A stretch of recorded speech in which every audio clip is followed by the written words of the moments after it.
मेरी शादी जिस घर में हुई वहाँ हर कोई किसी न किसी को अपने जाल में फंसाने की कोशिश करता। मेरी नजर भी अपने सास के भाई पर थी जो बहुत प्यारा था और कम उम्र भी था। वो मेरे पिछले हिस्से पर ज्यादा मरता था क्योंकि मेरा पिछला हिस्सा ज्यादा मोटा था। हर लड़की का ऐसा नहीं होता जैसा मेरा था। ताड़ने की कोशिश में लगा रहता। मेरी नंद भी अपने ही ड्राइवर के साथ चक्कर चला रही थी जो उसे कॉलेज छोड़कर आता था। एक दिन मेरी सास के भाई ने मुझे स्टोर रूम में जब उल्टा किया। तो दोस्तों, कहानी में आगे क्या हुआ जानने के लिए कहानी को पूरा सुने और वीडियो को लाइक कर दें।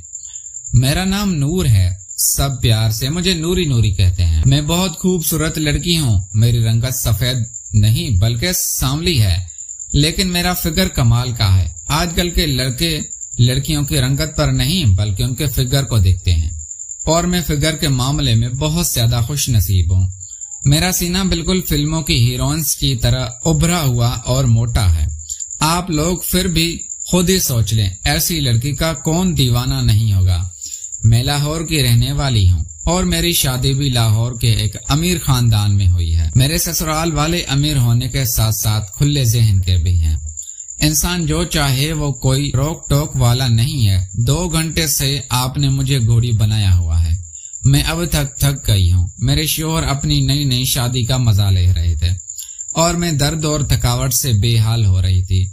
बस थोड़ी सी देर और घोड़ी को भगा लेने दो, फिर खत्म कर देंगे, अहमद ने कहा और आखिरी बाजी खेलने लगे और खेलकर वॉशरूम चले गए। मैं थकी हुई थी इसलिए अपना आधा बदन ढांप कर सोफे पर बैठ गई।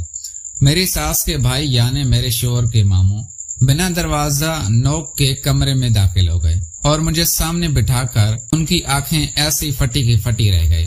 मुझे भी शरारत सूझी और मैंने चादर अपने कदमों में गिरा दी। अब की बार मामू की आंखों के साथ बहुत कुछ फटा और खुले का खुला रह गया। मामू ने जल्दी से अपनी आंखों पर हाथ रखा और कमरे से बाहर चले गए और जाते जाते मुझे एक नजर देखकर शर्माने वाले अंदाज पर हंस पड़े।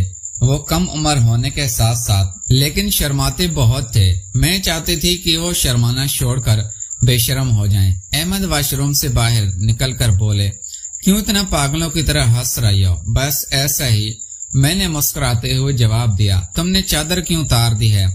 कमरे का दरवाजा क्यों खुला हुआ है? अगर कोई कमरे में आ गया तो फिर ऐसी बेवकूफी मत किया करो।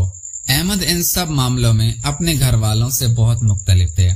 मेरे ससुराल वाले जितने खुले जहन के थे वो इतने ही तंग जहन के थे। कोई भी उन्हें आता आप बिला वजह ही सोचते हैं। मैंने मुंह बनाकर कहा और वॉशरूम में चली गई। मैं चाहती थी कि अहमद भी खुले जहन के हो जाए। मैं किचन में आई और अपने लिए चाय बनाने लगी। मेरा देवर भी किचन में था। वो अपनी मम्मा और पापा की तरह खुले जहन का मालिक था। आकर चाय बना रही थी। भाभी तो एक कप मेरे लिए भी बना दें। वो मेरे करीब आकर बोला। मैंने चूल्हे पर बर्तन रखा और पानी डाला। चीनी कितनी डालूं? मैंने देवर से पूछा। चीनी मत डालना भाभी, आप अब चीनी में वो मिठास नहीं रही। आप बस एक घूंट चाय पी लेना, खुद ही शहद की तरह मीठी हो जाएगी। मेरा देवर अपनी जबान फेर कर बोला। उसकी शरारत पर मैं हंस पड़ी क्योंकि मुझे ये छेड़छाड़ अच्छी लगती थी। तैमूर से मजीद ऐसी बातें सुनने के लिए मैं मजीद उससे उल्टे सवाल पूछने लगी। पता नहीं आप जितनी कम क्यों हैं, पानी में उबाल ही नहीं आ रहा। मन झलक कर चलते चूल्हे को देखने लगे। मेरा पिछला प्लाट मजीद बाहर निकला। मेरा देवर मेरे इस हिस्से पर गहरी नजर लगाकर बैठा था। मैंने माचिस जमीन पर फेंकी और मजीद झुकी तो वो उससे मजीद बर्दाश्त ना हुआ और उसने मेरे इस बड़े से प्लाट पर अपना हाथ रख लिया। गैस कम लग रही है भाभी, वो चूल्हे की तरफ देखकर बोला। इसका हाथ मेरे प्लाट पर ही था। उससे मुझ पर शक ना हुआ। मैं भी यही चाहती थी तो मेरे साथ ऐसा वैसा करे, इसीलिए मैंने तैमूर का हाथ अपने प्लाट से हटा दिया। ये क्या कर रहे हो तैमूर? मैंने पानी में दूध डालते हुए पूछा। उसने गहरा लंबा सांस लिया और कहने लगा, बस मैं तो ये चेक कर रहा था कि आपका प्लाट असली है या नकली, लेकिन ये तो असली है और बहुत मजबूत भी।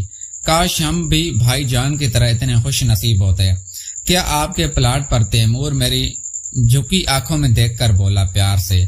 دوستو اس کہانی کا اگلا پارٹ دیکھنے کے لیے ہمارے چینل کو سبسکرائب کر لیجئے، ویڈیو کو لائک نہیں کیا تو ویڈیو کو لائک کر دیں۔ Thanks for watching.